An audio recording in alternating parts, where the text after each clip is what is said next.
Estamos ya de regreso con ¿Y tú qué opinas? En este día martes, la fecha 28 de enero. Ayer fue el lunes 27. Ay, qué maravilla. No me lo esperaba. Sí, estaba viendo justo, nada que ver con el tema, pero unos memes que decía como hoy día 95 de enero. Claro, todavía no termina enero. Claro. Ha sido un poco largo este mes. ¿Usted lo sintió también así? Como nada que ver con el tema que estamos hablando, pero como largo el mes, ¿o no? Como pesado este enero. Yo sí. Yo no sé si pesado, pero largo sí. ¿Será que uno no está acostumbrado a tener tanto tiempo de ocio, al poder levantarte y quedar desocupado? Claro. Porque eso me pasa a mí en realidad. Desde hace rato. Me levanto y quedo desocupada. No, pero sí. Sí, decía hace un ratito, estuve en una capacitación en Santiago, un par de semanas, y la verdad es que, claro, como que pensé que el mes se me iba a cortar, pero no, todavía estamos en enero. Es así.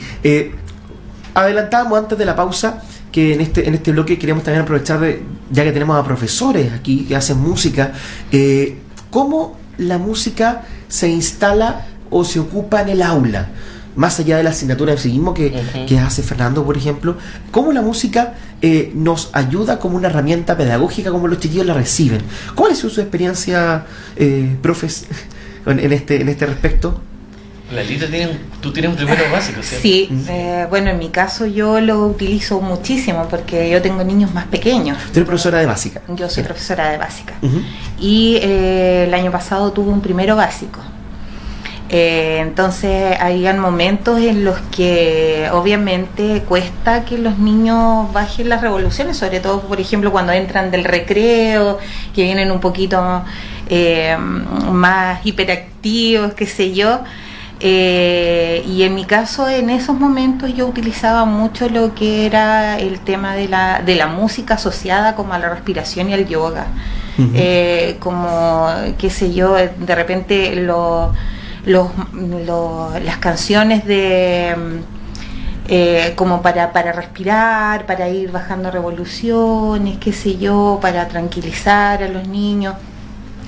Para mí ha sido una herramienta súper valiosa y potente porque a ellos les gusta cantar. Son cosas que a los niños más pequeños les atrae. Entonces obviamente ha servido como para trabajar la concentración dentro de la clase, trabajar por ejemplo lo que son actividades pedagógicas también, porque de repente con una canción es más fácil que ellos aprendan por ejemplo los números, a enseñárselos en la pizarra, qué sé yo.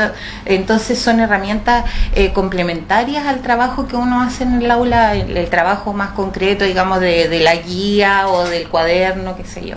¿Y la formación pedagógica de los docentes, la música aparece como una herramienta a la cual uno empieza a utilizar, o es más por un gusto personal, porque uno tiene la sensación de que puede funcionar con los estudiantes?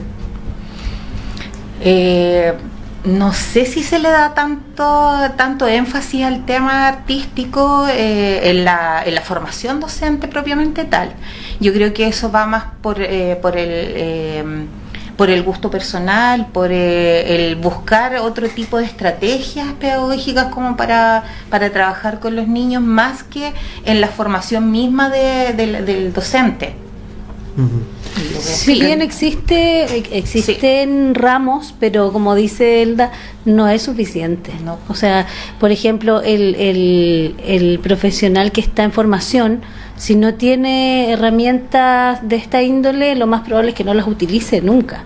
¿Ya? Entonces, si bien están presentes, pero no son lo suficiente, porque además también estamos hablando de pedagogía en educación general básica.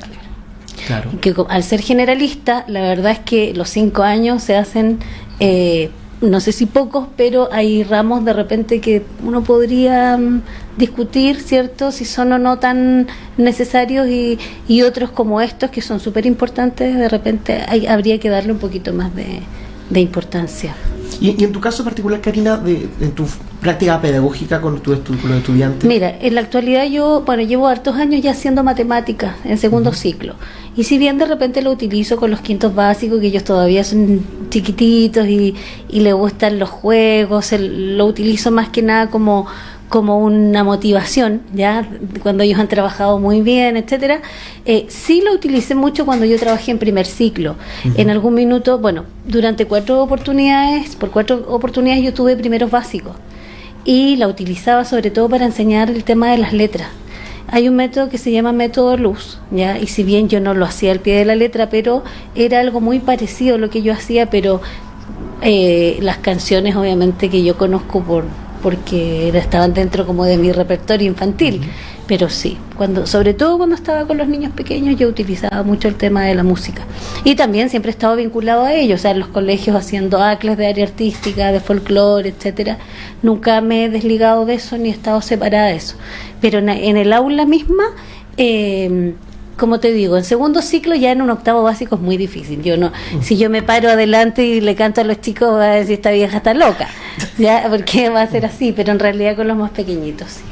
Y aprovechando que tocaste el tema de los ACLE, ¿se logra estas actividades complementarias de libre elección, ACLE, vincularlas con el aula o realmente pareciera que fueran dos cosas totalmente distintas, en el sentido de que, por ejemplo, los chiquillos a veces tienen que hacer cosas en horario de clase del ACLE y tienen que salir y, entre comillas, algunos colegios consideran que eso es pérdida de contenido, pero ¿existe en los planes educativos en algunos establecimientos una vinculación entre estas dos cosas para que no sea tan dispar la actividad, sino que incluso unos profesores son lo mismo que hacen clase en el horario formal?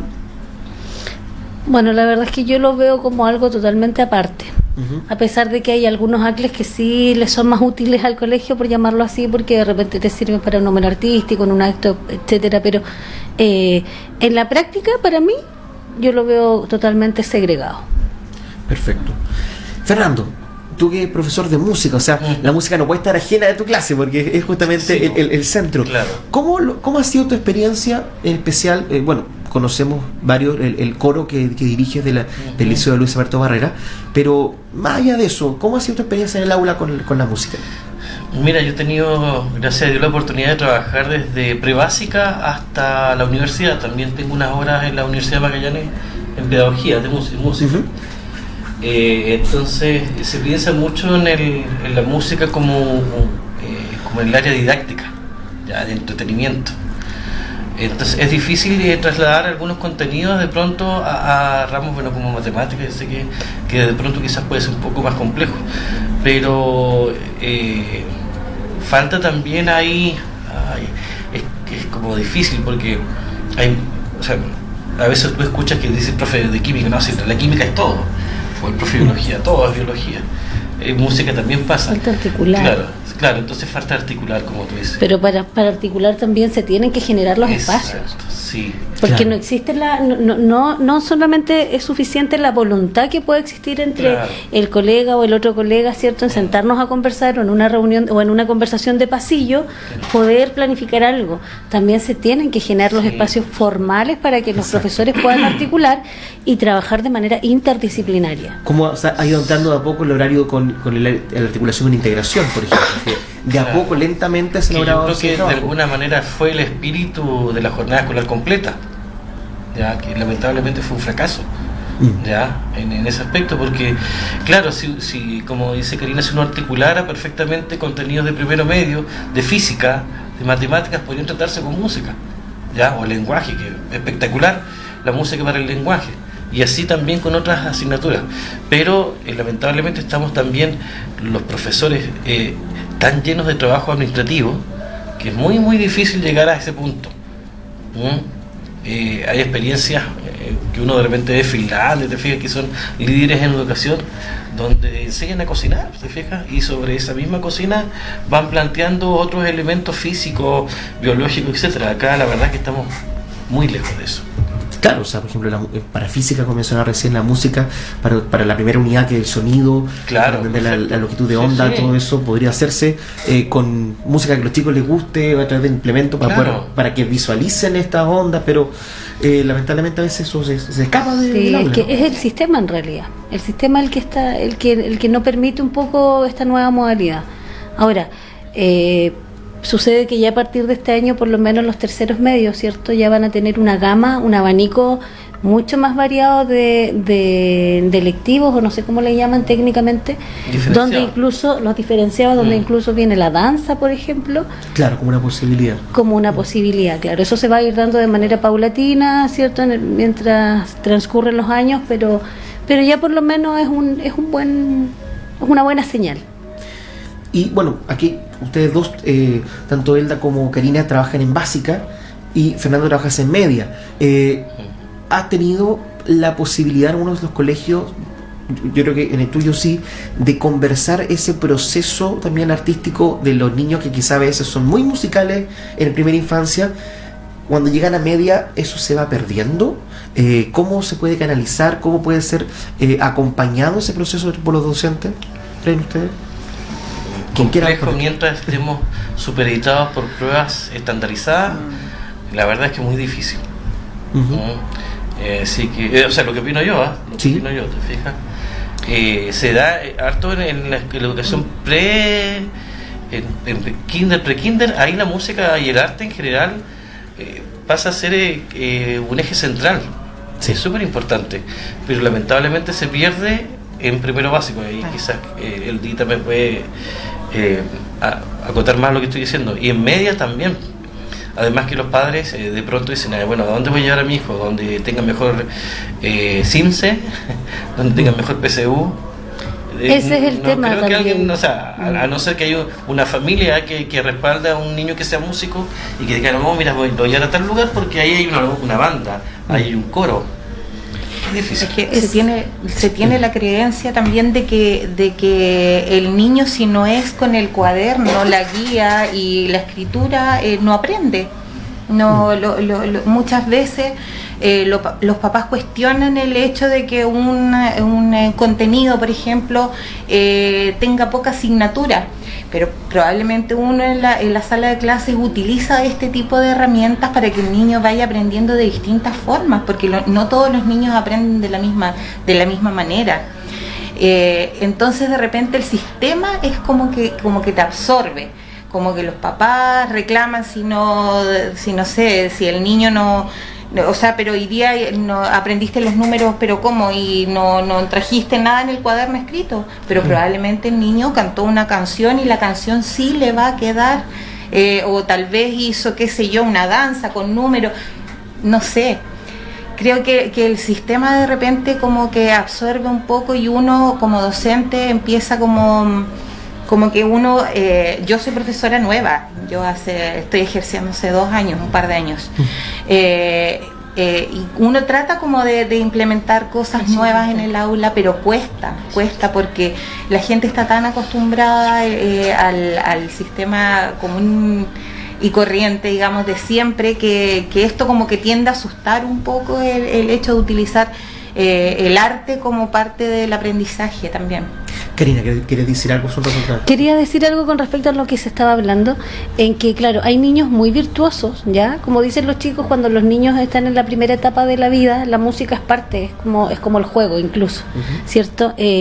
Pero sucede que en la medida que transcurren los años, también el currículum se va volviendo bastante como extenso.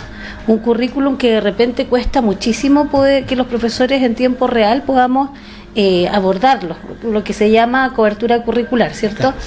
¿Qué sucede? Que si es que, tal como dice Peñita, si no hay una familia detrás que apoye a un niño que tiene grandes virtudes en el área musical, lo más probable es que ese niño va a tener que dedicarse a obtener buenas calificaciones, porque un poco es lo que esta sociedad todavía busca. Tener buenos resultados con pruebas estandarizadas. Ya lo seguimos viendo con un tema que hoy en día está en discusión, que es la PSU, ¿cierto? Entonces yo creo que el sistema un poco es el que también coarta que este ámbito musical, artístico musical, se pueda desarrollar de mejor manera. Podríamos tener muchos más músicos seguramente si no estuviésemos tan enfocados en el número. Claro, comparto totalmente su apreciación.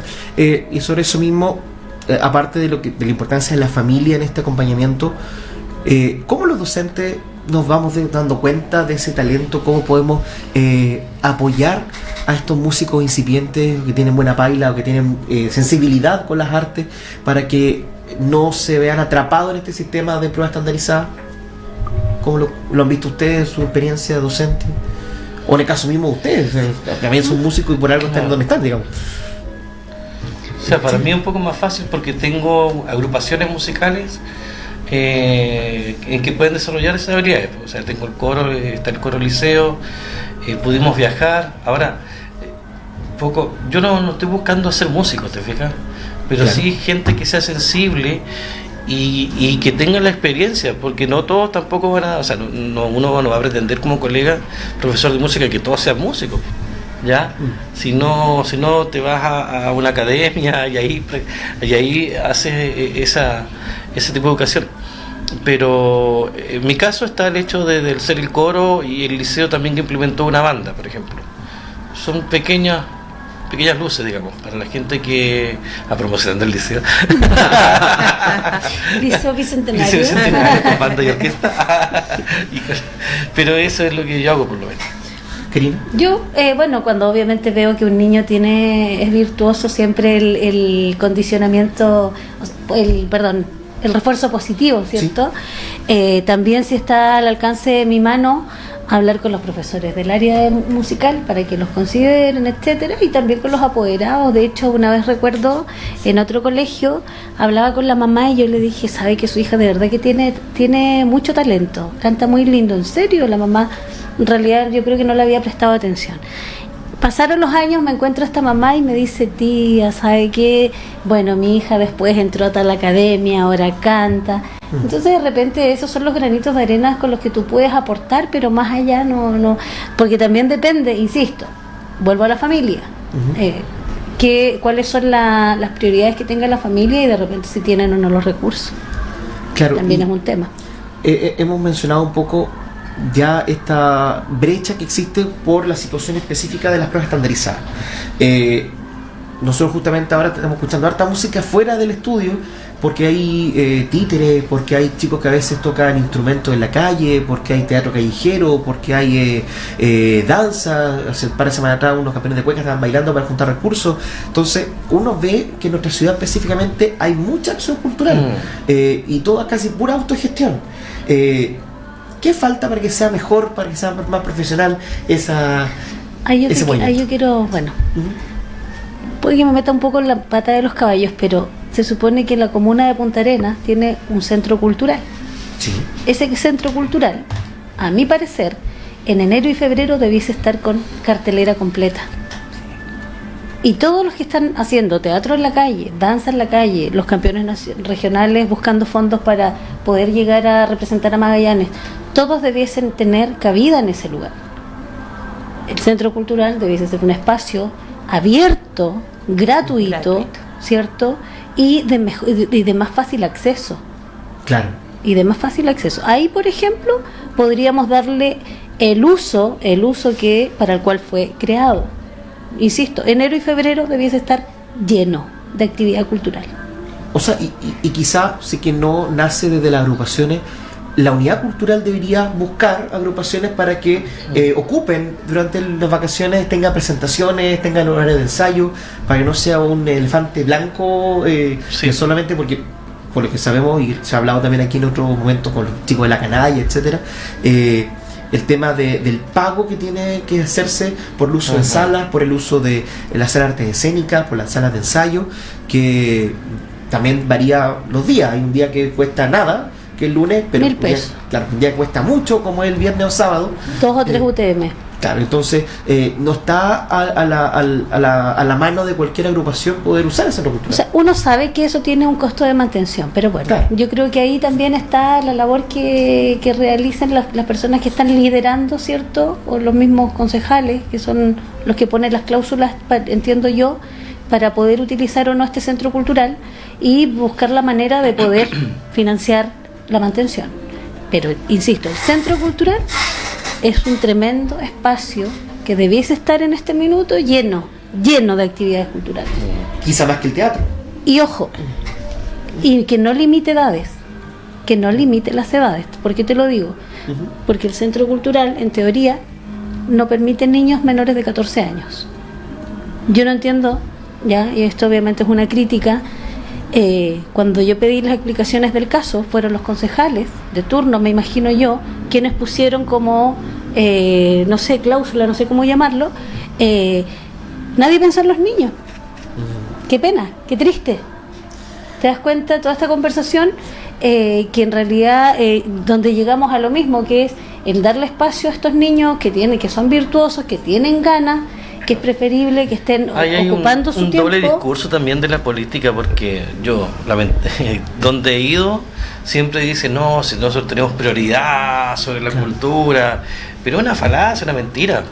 Mira, cuando estuve en Santiago, se me acercaron varias personas y me dicen, oye, en Punta Arenas, qué increíble la cantidad de gente que hace música, arte. Ustedes la cagaron.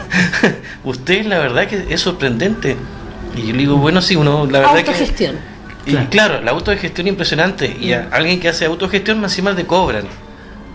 Entonces, la verdad es que hay un doble discurso tremendo. O sea, por un lado, estamos de acuerdo con la cultura, con apoyar el arte, pero por otro lado, ni un apoyo. Recordemos años atrás cuando había salido recién el proyecto del CIJUN por parte de la Junji, que de la noche a la mañana se cambió un polideportivo, y después volvió afortunadamente a ser un centro de estimulación y juego para niños, niñas de primera infancia, pero hay un salto después de que pasa primero básico hasta que cumple 14 años, como bien lo mencionaba, donde no hay una infraestructura para él o ella, aparte por ejemplo de la Casa Azul. Claro, pero también son cupos reducidos. Exacto. Hay que ser honesto, y hay niños que también tienes que pagar justamente. Entonces por eso yo te digo, hay un montón de niños que no tienen la posibilidad, porque lo que para 10.000, 20.000 a lo mejor para una persona no es nada, pero para otra familia es mucho. Claro. Y justamente se vuelve el acceso a la formación cultural un espacio solamente que se puede adquirir, porque hay que pagar. Sí. Yo quiero hacer una crítica ahí también con respecto, supuestamente este año somos la ciudad capital de la cultura. Ya, yo fui al acto, me invitaron de la municipalidad, pero la verdad es que solamente es el puro nombre. No hay un calendario de actividades, no hay gente que venga, no hay espacio para decirlo. Todos los músicos, la gente que hace teatro, etcétera, va a poder llegar acá porque somos en este año la capital de la cultura. La verdad es que es solamente un título barato. Qué lástima la precisión. Comparto la mayoría de los puntos y por supuesto qué bueno que hemos podido generar opinión y que la gente en la casa o donde esté escuchando, viendo este programa también discuta estos temas, porque la cultura, que es un bien, es un derecho humano que debe ser accesible para todo y todas, a veces no lo es. Y vemos que en el caso de nuestra región, que hay mucha acción cultural, mucha actividad permanente en restaurantes, como el que ustedes trabajan, en la misma calle, sigue siendo una carencia presente. Quiero agradecerles la sinceridad y sus opiniones. Lamentablemente se nos acabó el tiempo del programa, y de cuando termine su receso, en marzo, espero encontrarlo nuevamente en algún lugar tocando para disfrutar de sus presentaciones y que la gente también lo pueda hacer. Si se entera que está el 7 de julio y ya lo vio quiénes son muy simpáticos, aparte de virtuosos músicos y grandes profesores, para que así lo vayan a ver. Esto ha sido ¿Y tú qué opinas? De este día martes. Nos vemos el próximo jueves, este jueves que viene ahora, pasado mañana, a las 4 de la tarde por Polar Comunicaciones. Muchas gracias. Gracias.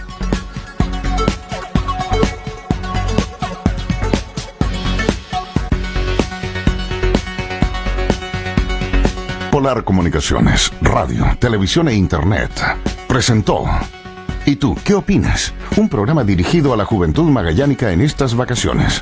Conduce Javier Muñoz.